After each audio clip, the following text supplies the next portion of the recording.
Hello and I welcome you to world affairs. मैं हूं Prashant Dhawan. Now Russia Ukraine war में एक मेजर टर्न ऑफ इवेंट्स आया है और अब पॉसिबल लग रहा है कि एक बार को ये वॉर खत्म हो सकती है। और अंत में मैं आपको ये बता रहा हूं, अगर जो समीकरण सामने आ रहे हैं, Vladimir Putin will emerge as a huge winner. क्योंकि अभी के लिए देखो क्या है कि यूक्रेन और रशिया ने अब तक की सबसे मीनिंगफुल प्रोग्रेस करी है इन द पीस टॉक्स। बात यह करी गई है कि रशिया अपना जो एडवांस है, अपना मिलिट्री का एडवांस यूक्रेन की कैपिटल कीव और चर्निहिव के पास रोक देगा। और ऑलरेडी आप अगर देखो तो सैटेलाइट इमेजेस शो कर रही हैं कि रशियन मिलिट्री धीरे धीरे वापस जा रही है कीव और चर्निहिव से। ये जो यहाँ पर नॉर्थ में दो जो इंपॉर्टेंट सिटीज है ना, यहाँ पे बेसिकली रशिया जो अपना बहुत ही बड़ा अटैक करने वाला था, अब लगता नहीं है कि रशिया ये अटैक करेगा। हाँ, मैं ये ऐड कर दूं कि साउथ में रशिया क्या रुक जाएगा या फिर यहाँ पर जो ईस्टर्न साइड है यहाँ पर रशिया रुक जाएगा, इसको लेकर कोई बातचीत नहीं हुई है। मगर रशिया ने अभी के लिए ये कहा है कि हम नॉर्थ में जो अपना असॉल्ट है ये रोक रहे हैं और रशियंस अपने सोल्जर्स पुल बैक भी कर रहे हैं। और ये सब हो पाया है टर्की में बातचीत के बाद। जी हाँ, यूक्रेन और रशिया के जो यहाँ पर आपके लीजिए रिप्रेजेंटेटिव्स थे, ये मिले टर्की में, बातचीत हुई। और कहीं ना कहीं देखिए, बिल्कुल रशिया भी थक चुका है इस वॉर से, एक महीने से ऊपर हो चुका है इस वॉर को। और फाइनली रशिया को कहीं ना कहीं एक वे आउट चाहिए था और माना जा रहा है कि इस डील के बाद हो सकता है कि जो ये ब्रूटल वॉर है ये फाइनली धीरे धीरे समाप्त हो जाए। अब यहाँ पे आपका मेन क्वेश्चन होगा कि मगर रशिया पर जो सैंक्शंस लगे हुए हैं उनका क्या होगा। देखिए, मैं आपको ये बता रहा हूँ, अभी के लिए समीकरण ये भी बन रहे हैं कि रशिया पर बहुत से सैंक्शंस हट सकते हैं। It is good news for Russia, it is good news for India as well. तो डिस्कस करते हैं इस टॉपिक को, बहुत कुछ आपको जानने को मिलेगा। मगर आगे बढ़ने से पहले आपसे क्वेश्चन पूछूंगा। क्वेश्चन ये है कि लुबलिन ट्रायंगल, ये जो लुबलिन ट्रायंगल है यूक्रेन रशिया वॉर में थ्रू आउट बहुत ज्यादा आर्टिकल्स में आपको दिखा होगा कि जी लुबलिन ट्रायंगल वाले जो देश हैं वो कह रहे हैं कि रशिया को अपना अग्रेशन रोकना होगा। लुबलिन ट्रायंगल की तरफ से ये स्टेटमेंट आई है। तो आपको बताना है कि लुबलिन ट्रायंगल जो 3 कंट्रीज का ग्रुप है, यहाँ पे कौन कौन से देश आते हैं। Poland Ukraine Russia, Poland Serbia Russia, Poland Ukraine Lithuania, या फिर Poland Hungary Lithuania. Comment section में करिए उत्तर, सही आंसर मैं आपको दूंगा वीडियो के एंड में। अच्छा देखिए, रशियन इकोनॉमी का बहुत ही बुरा हाल होने वाला है इन सैंक्शन से, जो यूएस ने लगाए हैं, यूरोपियन यूनियन, जापान ने लगाए हैं। और ये बात जो बाइडेन खुद कह चुके हैं कि रशियन इकोनॉमी आने वाले कुछ सालों में आधी बन के रह जाएगी, क्योंकि रशिया की करेंसी बहुत गिर चुकी है। रशिया एक्सपोर्ट नहीं कर पाएगा यूएस को, यूरोपियन यूनियन को, मेजर वर्ल्ड मार्केट्स को, तो इनकी इकोनॉमी आधी हो जाएगी। और आप सोच कर देखिए, एक कंट्री की इकोनॉमी कुछ ही साल में आधी हो जाए तो उस कंट्री में इंटरनली कितनी अस्थिरता बन जाएगी। लोग अपनी ही सरकार के अगेंस्ट खड़े हो सकते हैं। फिर इंटरनेशनल स्टैंडिंग की अगर हम बात करें तो जैसे ही रशिया की जो ग्लोबल इकोनॉमी है ये आधी हो गई, या तो मैं कहता हूं 15% भी कम हो गई, तो रशिया जो दुनिया की टॉप 20 इकोनॉमीज हैं वहां पर अपनी रैंकिंग खो देगा और बाय डिफॉल्ट फिर रशिया को G20 से भी निकाल दिया जाएगा। G20 कंट्रीज आपको पता होगा दुनिया में जो 20 लीडिंग इकोनॉमीज हैं उनका ग्रुप है। और बाइडेन बहुत बार कह चुके हैं कि रशिया को G20 से निकालना चाहिए। और ऑफ कोर्स जैसे ही इनकी इकोनॉमी कम होती है तो इनको एक प्रीटेक्स्ट भी मिल जाएगा, वजह भी मिल जाएगी कि देखिए रशिया वैसे भी डिजर्व करता नहीं है G20 में बने रहना ना। एक तरफ बाइडेन तो ये सब बातें बोल रहे हैं, अचानक से यूनाइटेड किंगडम की तरफ से एक बहुत ही इंपॉर्टेंट स्टेटमेंट आती है। यूनाइटेड किंगडम यहां पर कहता है कि रशिया पर जो सैंक्शंस लगे हैं ये हट सकते हैं। बिल्कुल, ये सैंक्शंस हम हटा सकते हैं अगर रशिया यूक्रेन से विड्रॉ कर दे और अभी के अभी जो ये वॉर है समाप्त कर दे।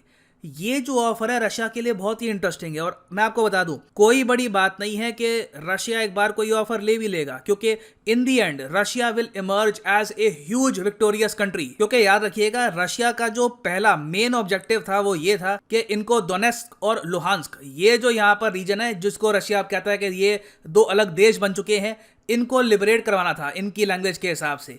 ये दोनों जो रीजन है काफी हद तक लिबरेट हो चुके हैं। यूक्रेनियन फोर्सेस को बहुत हद तक रशिया ने पीछे खदेड़ दिया है इस रीजन में। बाकी जो रशिया यहाँ पे इन्वेजन कर रहा था उसका पर्पस सिंपली ये था कि रशिया चाहता था कि यूक्रेन डीमिलिटराइज हो जाए। हालांकि मैं यहाँ पर यह कहूंगा, यूक्रेनियंस लड़े हैं अपने देश के लिए, इन्होंने रेजिस्टेंस दी है और आपके सामने है रशिया, जिसको हम दुनिया की इतनी बड़ी सुपर पावर मानते हैं, ये 30 दिन के बाद भी पूरा यूक्रेन नहीं कब्जा पाए। यूक्रेन छोड़िए, यूक्रेन की कैपिटल भी नहीं कब्जा पाए। और अभी न्यूज ये आ रही है कि यूएस, पोलैंड, वेरियस और कंट्रीज लगातार वेपन सप्लाई कर रहे हैं यूक्रेन को। तो रशिया को यह बात समझ में आ गई थी कि अगर इनको वॉर ये कंटिन्यू रखनी है तो ये वॉर चलेगी 60 दिन तक, 70 दिन तक।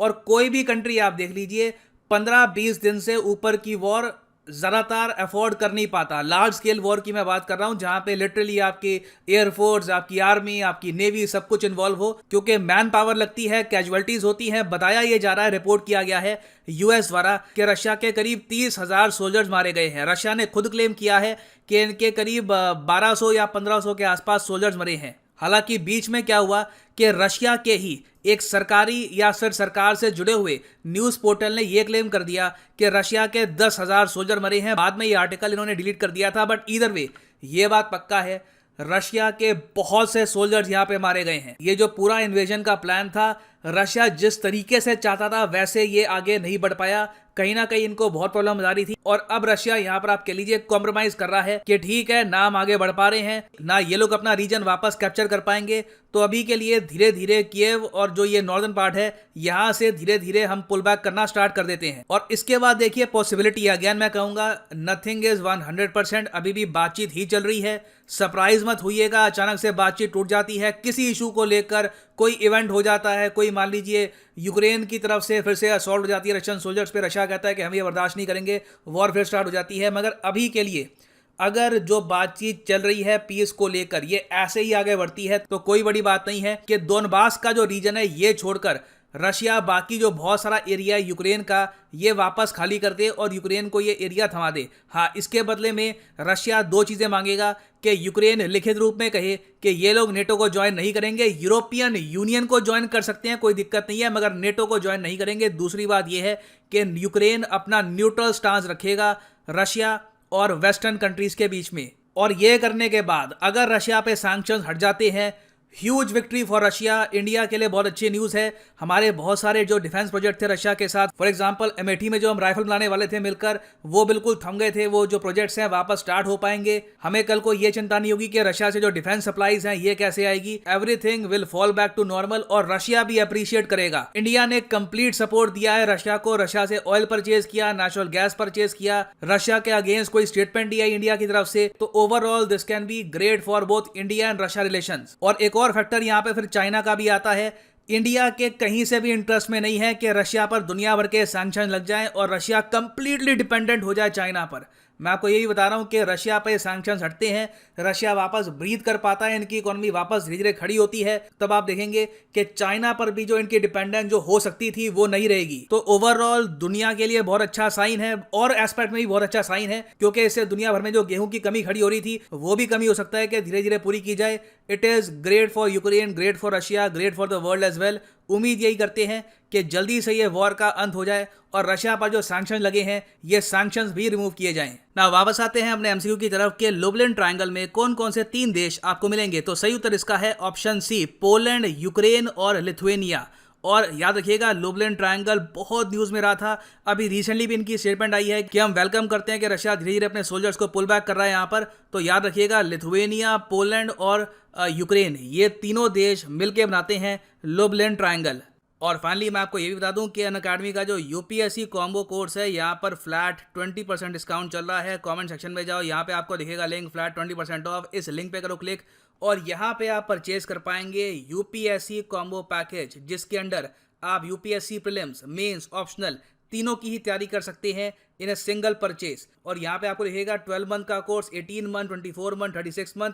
अगर आपके पास अभी टाइम है, कॉलेज स्टूडेंट हो, 2-3 साल बाद आराम से एक यूपीएससी एग्जाम का अटेम्प्ट देना है, तो जो 36 मंथ का कोर्स है ये भी आप कर सकते हैं अटेम्प्ट। सिंपली यहाँ पे आपको कोड डालना है PD10 और प्राइसेस और ज़्यादा यहाँ पर गिर जाएंगे। You will get a flat 20% discount, so use the code PD10 and save money. इसी नोट के साथ ये है वीडियो का अंत। Thank you for listening and as always God bless you all.